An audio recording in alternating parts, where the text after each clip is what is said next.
Last March, Hannah Sheeran, the VP of Membership, sent all JRC members an email telling us how the pandemic would be affecting congregational life.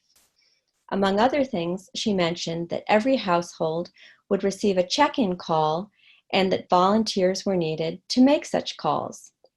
I have a lifelong attachment to the telephone. I even got a show and tell to prove it. And I lost no time in signing up. Before long, I was assigned a 10-person sliver of the members' directory, and my life as a JRC Shabbat caller began.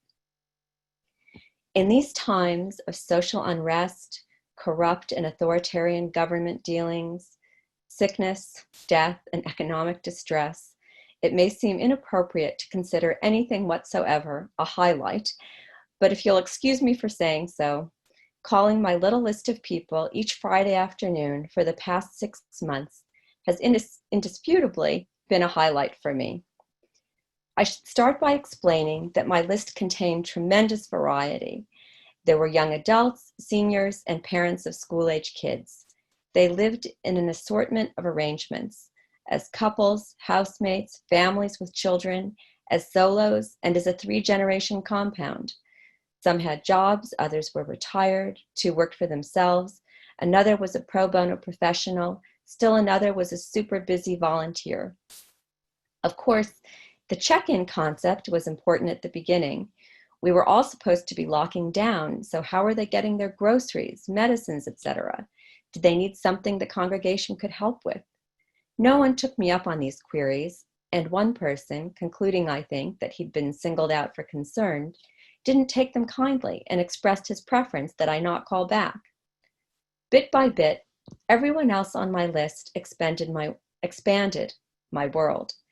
Here I was, like all of us, deprived of movies, plays, gym visits, casual meals with friends, a seemingly endless list of losses, and my randomly assigned 9 households were stretching my reality in as many directions, with their reading, their mitzvah doing, their exercise routines.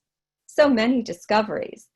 Cookie had turned her costume design skills to mask making and sent me pictures of ingenious designs in amusing fabrics. Carrie shared some of the finer points of gluten-free baking. Carol told me that she was undertaking the study of Jewish commentary on the Christian Gospels. Howard led me to a YouTube video of his bluegrass-playing son performing a Nigerian love song called Chop My Money. I heard about new kitchen appliances, Torah chanting at a Zoom bat mitzvah, and how WFMT puts on a baby shower. No matter who I spoke with, the picture I had of them became a little more complete with each conversation. Some people rarely picked up their phones, others did so without fail.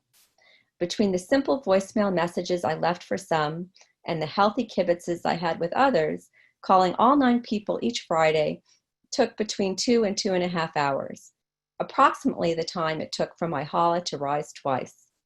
I was grateful to be one of the 40 people who signed up for this assignment, and I'm looking forward to adding another grab bag of JRC members to my world for Shabbat calls between now and Pesach.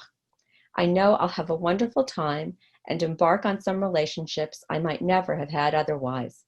Maybe you'd like to try it too. Shana Tova.